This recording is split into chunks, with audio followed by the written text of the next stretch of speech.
မြတ်စွာဘုရားစိတ်ချမ်းသာခြင်းနဲ့ငြိမ်းအေးခြင်းနဲ့ဆိုလို့ရှိရင်သူများဘာတွေလုပ်တယ်ဘာတွေမလုပ်ဘူးဆိုတာကိုမစဉ်းစားနဲ့တဲ့သူဘာလုပ်ပေါ့ဆိုလိုတာဟုတ်လားအဲ့လိုဆိုရင်ဘာလုပ်ရမှာတော့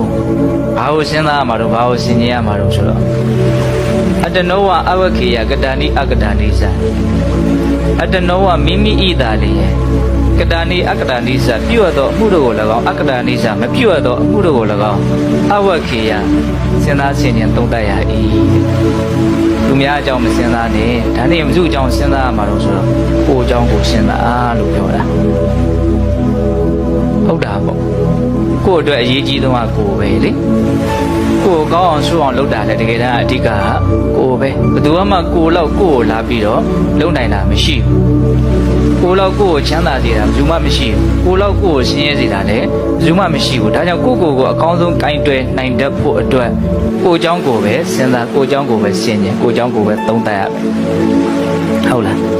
အဲ့ဒါကိုယ်အကြောင်းကိုစဉ်းစားလို့ရှိရင်သူများအကြောင်းကိုစဉ်းစားတဲ့အနေအထားတွေကလည်းပဲဘုံတော်တွေရှောင်ကျင်မိသားဖြစ်သွားတယ်တချို့ကပြောကြတာရှိတယ်သူများအကြောင်းမစဉ်းစားနဲ့လို့ပြောတာတော့လွယ်တယ်ဒါပေမဲ့အမြဲတမ်းစဉ်းစားမိနေဘယ်လိုလုပ်ပြီးတော့သူများအကြောင်းကိုမစဉ်းစားဘဲနဲ့တပြည့်လိုနေရမလို့ဟုတ်တယ်ချင်းတော်တော်များများသူများအကြောင်းတွေကြီးခေါင်းထဲရောက်နေနော်ဒါသူများအကြောင်းကိုစဉ်းစားတာကိုကိုယ်စိတ်ထဲကတိတ်ပြီးတော့မနစ်မြို့ဘူးမကြိုက်ဘူးကိုယ့်ကိုယ်ကိုမကြိုက်ဘူးဆိုရင်ဘာနဲ့အစားထိုးတဲ့လဲတို့မြင်ကိုယ်အကြောင်းကိုစဉ်းစားတာနဲ့အစားထိုးတဲ့တယ်ကိုယ်အကြောင်းကိုစဉ်းစားလို့ရှင်သူများအကြောင်းကိုစဉ်းစားလို့စဉ်းစားစရာမလိုသလိုဖြစ်သွားတနည်းအားဖြင့်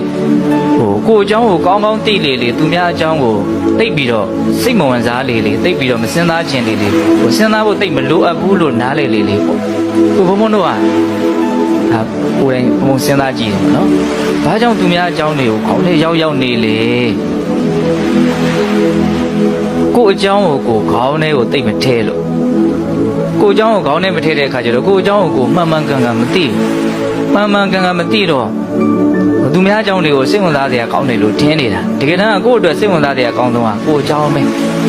ဆိုကြပါစို့ကိုအကြောင်းကိုသာမှန်မှန်ကန်ကန်သိရင်သူများအကြောင်းကိုစဉ်းစားမိမှမဟုတ်ဘူးဆိုတဲ့စကားလေးကိုကောင်းကောင်းနားလည်စေချင်ကိုအကြောင်းကိုဘယ်လိုမှန်မှန်ကန်ကန်သိရမလို့ဘုံဘုံတို့တွေမှာမပြေလေသေးတဲ့ပြဿနာတွေအများကြီးရှိတယ်မဖြေရှင်းရသေးတဲ့အရှုပ်အထွေးတွေအများကြီးရှိတယ်ဟုတ်လားပြောလို့ရှိရင်ဘုံဘုံတို့တွေကကိုအကြောင်းကိုကောင်းကောင်းသိရင်ငါတနာတရားအနေထားမလွတ်သေးဘူးဆိုတာကောင်းကောင်းသိနိုင်